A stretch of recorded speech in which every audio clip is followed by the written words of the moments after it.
If you're enjoying this MedPrep to Go Step 1 podcast, you can now get the content along with the content of the Crush Step 1 podcast ad-free in one bundle. Just go to medprep2go.com and find our new subscription podcast called MedPrep to Go Step 1 Bundle. When the holidays start to feel a bit repetitive, reach for a Sprite Winter Spiced Cranberry and put your twist on tradition. A bold cranberry and winter spice flavor fusion, Sprite Winter Spiced Cranberry is a refreshing way to shake things up this sipping season. And only for a limited time. Sprite, obey your thirst.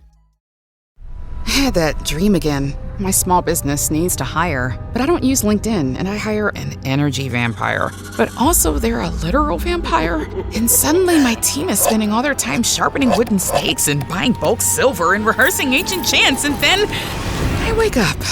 Don't let hiring nightmares ruin your dreams. LinkedIn Jobs' new AI assistant takes insights from over 1 billion professionals to create a short list of the best fits for you. Post your job for free at linkedin.com/quality. Start hiring today with LinkedIn.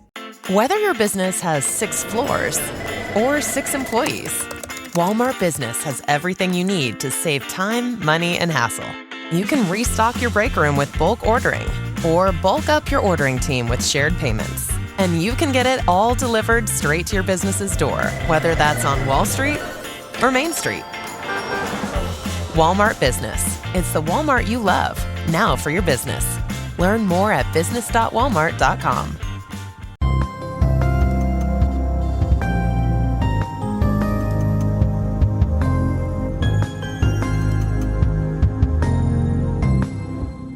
This is Dr. Ted O'Connell with the MedPrep to Go Step 1 podcast. Today we'll be reviewing 3 biostatistics questions. Just a reminder that you can find these questions and many more on our website at medprep2go.com. If you'd like to get involved in this project, feel free to contact me directly at ted.medprep2go@gmail.com. If you like what we're doing, please give us a review. Tell your friends about this podcast and website, as they both help us a lot. And also please consider subscribing to the podcast. And if you're interested in learning more about me and my projects, you can find that at tedxoconnell.com. All right, let's get started with the first biostatistics question. A 28-year-old man presents to the clinic with complaints of a cough, high fever, myalgias, and fatigue that have persisted for the past 5 days. Many patients have been coming to the clinic with similar symptoms, and the rate of positive influenza tests has been relatively high in the community over the past 2 weeks. A rapid influenza diagnostic test is ordered and comes back positive. The patient says that he received the flu vaccine this year and doesn't believe the test results. He asks, how often is the test correct when it comes back positive? The sensitivity rate is 50 to 70%, and the specificity of the test is 90 to 95%. Which of the following statements is the most appropriate answer to the patient's question? A, the chance of the test being correct is higher given the prevalence of influenza in the community. B, the chance of the test being correct is lower given the prevalence of influenza in the community.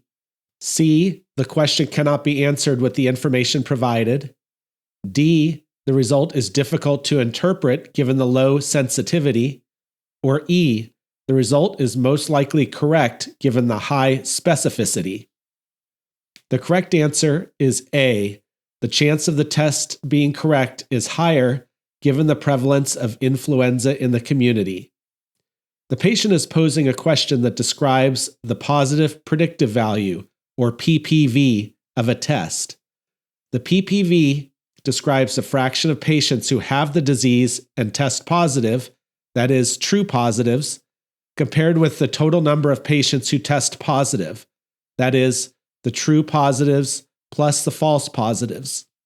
In other words, among patients who tested positive, how often is the test correct?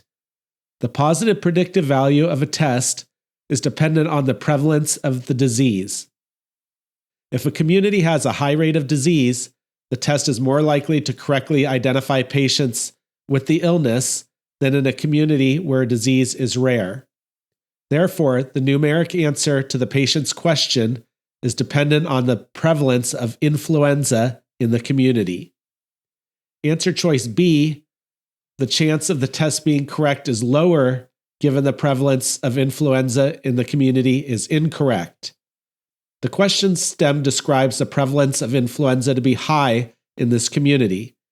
If the prevalence of a disease is high, then the positive predictive value should be higher than in communities where the prevalence is low. This answer choice states the opposite, that a lower prevalence would have a higher positive predictive value. Answer choice C, the question cannot be answered with the information provided, is incorrect because enough information is provided in this question to answer the patient. Answer choice D, the result is difficult to interpret given the low sensitivity, is incorrect. The sensitivity of the test describes the percentage of positive tests among all patients who actually have the disease. A test with a low sensitivity misses patients who actually have the disease. That is, there's a higher number of false negatives. These tests are poor at confirming a diagnosis and does not answer the patient's question. Answer choice E, the result is most likely correct given the high specificity, is incorrect. Specificity describes the fraction of patients without a disease who test negative for the disease. Given the high prevalence and positive result of the test, discussing the specificity does not answer the patient's question.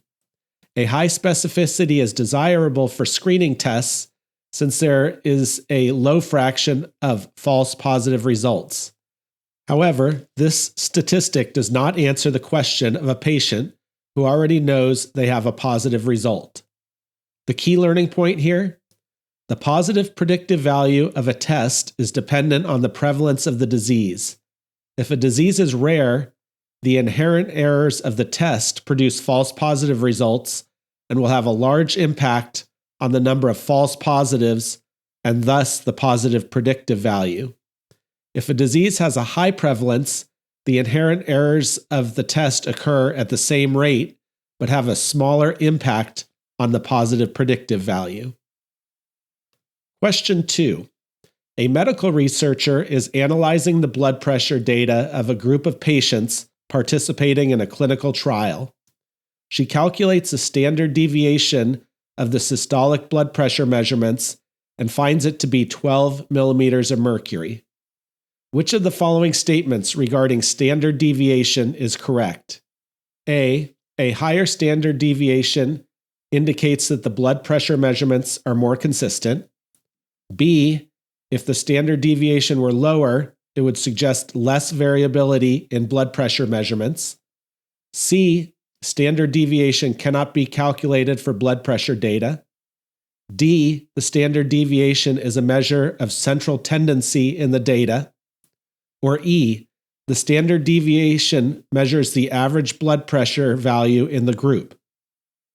The correct answer is B.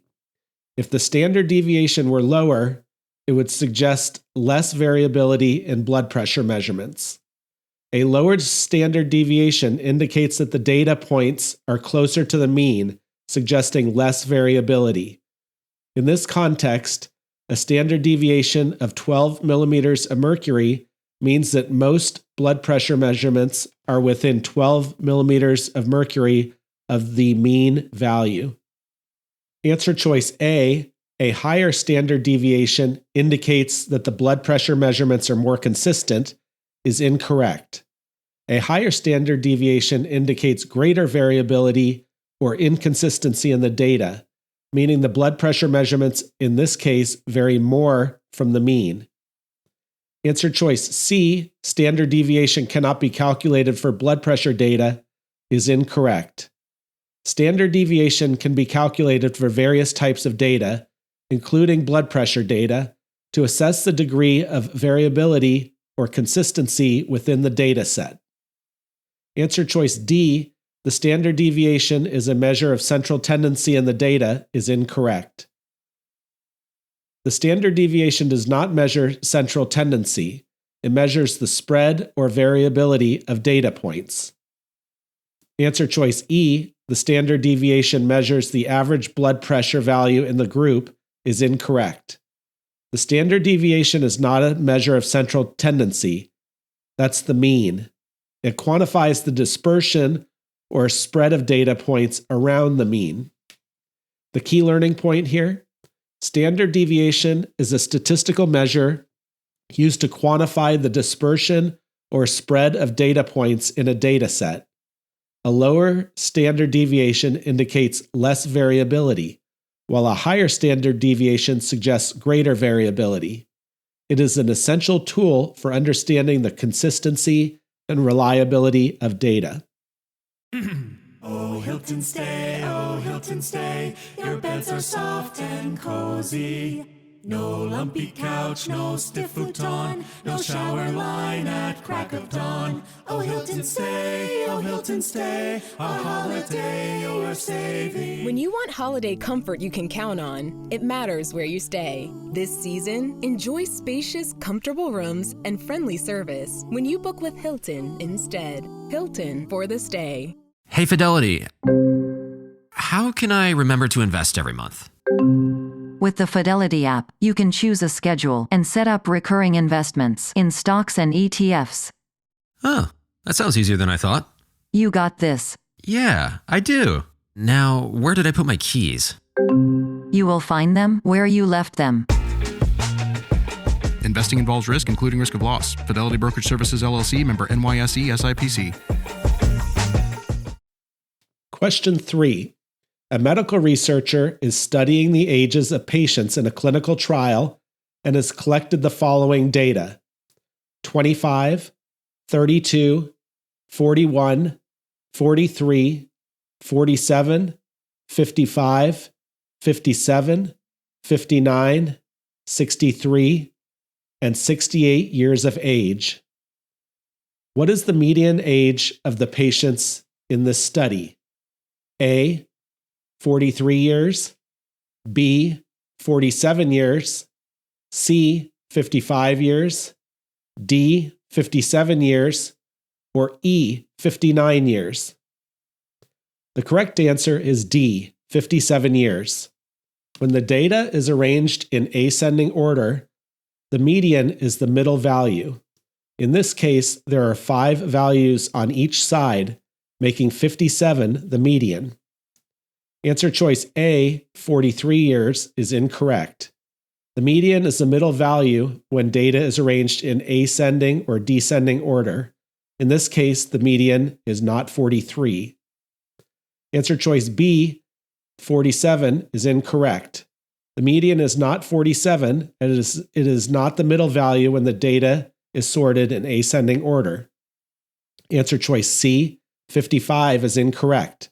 The median is not 55, as it does not represent the middle value in the ordered data.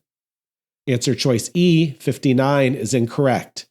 The median is not 59, as it is not the middle value when the data is sorted in ascending order. The key learning point here: the median is a measure of central tendency that represents the middle value of a data set when the data is arranged in ascending or descending order. In this case, the median age is 57 years, as it is the middle value in the ordered list of ages. The median is a useful statistic, especially when dealing with skewed or non-normally distributed data, as it is not influenced by extreme values or outliers. Okay, so that's it for this episode, but please do check out our other episodes. And a reminder that you can find all of these questions and many more on our website at medprep2go.com. If you find the content of these questions to be helpful, please do check out the Crush Step 1 podcast.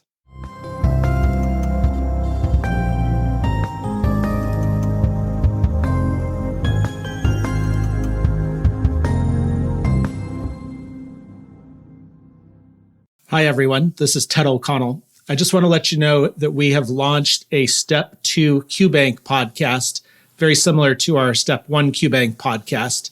Each episode will have 3 questions so that you can study on the go. We are actively recording these and plan to release a new episode every 2 weeks. We're also launching a premium podcast bundle that will include ad-free access to USMLE Step 2 Secrets podcast, as well as early and ad-free access to all of our episodes from the Step 2 QBank podcast. So please go over to our website at medprep2go.com and check these out, or you can access them wherever you get your podcasts. Thanks so much.